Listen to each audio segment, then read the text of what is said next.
Serum institute of India ने कहा कि कंपनी इस साल दिसंबर तक ऑक्सफोर्ड यूनिवर्सिटी और एस्ट्राजेनेका द्वारा विकसित प्रायोगिक कोविड-19 वैक्सीन की 30 से 40 लाख तक खुराक का उत्पादन करने जा रही है। आपको बता दें कि SII दुनिया में वैक्सीन तैयार करने वाली दुनिया की सबसे बड़ी कंपनी है।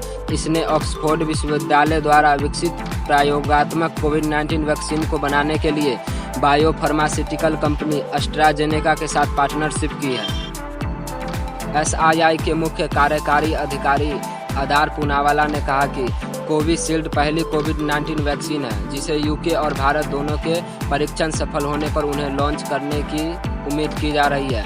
वैज्ञानिकों ने सोमवार को इसके मानव परीक्षण के पहले चरण के बाद घोषणा की है कि ये संभावित कोरोना वायरस वैक्सीन अब तक सुरक्षित दिखाई दे रही है, शरीर के भीतर मजबूत इम्यूनिटी तैयार करने के लिए कारगर है। सोमवार को द लांसेट मेडिकल जर्नल में प्रकाशित परीक्षण के परिणामों के अनुसार अप्रैल और मई में ब्रिटेन के 5 अस्पतालों में 18 से 55 वर्ष की आयु के 1000 से अधिक स्वस्थ वयस्कों को वैक्सीन की खुराक दी गई थी।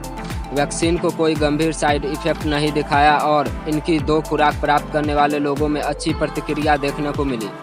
एस्ट्राजेनेका ने भारत में वैक्सीन के निर्माण और आपूर्ति के लिए पुणे स्थित सीरम इंस्टीट्यूट के साथ 3 अरब की संयुक्त आबादी वाले 60 से अधिक अन्य देशों के साथ समझौता किया है।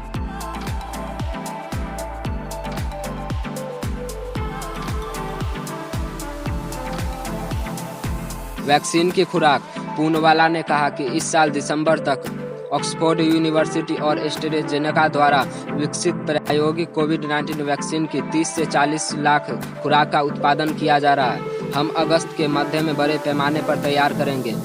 इस साल के अंत तक हमें 3 से 4 मिलियन खुराक का उत्पादन करने में सक्षम है। अगर योजना के अनुसार हुआ तो फेज 3 का ट्रायल रोगियों को डोज देने के बाद 2 महीने का समय लेगा और वैक्सीन को अंतिम मंजूरी नवंबर तक मिलेगी। उन्होंने कहा कि ऐसी स्थिति में यह वर्ष 2021 की पहली तिमाही में भी आ सकती है। उन्होंने कहा कि यह संभावना है कि कोविड-19 वैक्सीन की केवल 2 या अधिक खुराक की आवश्यकता होगी, जैसे कि खसरा और अन्य बीमारियों के लिए होता है। उन्होंने कहा, हमें ऑक्सफोर्ड एस्ट्राजेनेका नतीजों में बहुत कुछ मिला है और हम खुश हैं। हमें उम्मीद है कि यह काम करेगी। कोविशील्ड की कीमत पूनावाला ने कहा कि वे उम्मीद करते हैं कि टीके 2021 की पहली तिमाही तक बड़ी संख्या में भारत के लोगों तक पहुंच जाएंगे। हम इसे बहुत सस्ती कीमत पर देने जा रहे हैं। हम इसे लगभग 1000 रुपये या उससे सस्ती कीमत रखने की योजना बना रहे हैं। मुझे नहीं लगता कि भारत के किसी भी नागरिक या किसी अन्य देश को इसके लिए भुगतान करना होगा, क्योंकि यह सरकार द्वारा खरीदा जा रहा है और मुफ्त में वितरित किया जाएगा। उन्होंने कहा, यह बहुत सस्ती कीमत पर दिया जाएगा। वास्तव में महामारी खत्म होने के बाद हम अधिक लाभ कमाना चाहते हैं। हम एक अधिक कमर्शियल प्राइस पर विचार कर सकते हैं जो बाजार में उपलब्ध हो सकता है। पूनावाला ने कहा कि आवश्यक अनुमति हासिल करने के बाद 5000 स्वयंसेवकों पर अगस्त के अंत में कोविड-19 वैक्सीन का परीक्षण शुरू होगा और सब कुछ ठीक रहा तो अगले साल जून के करीब कोविशील्ड को लॉन्च कर देगी।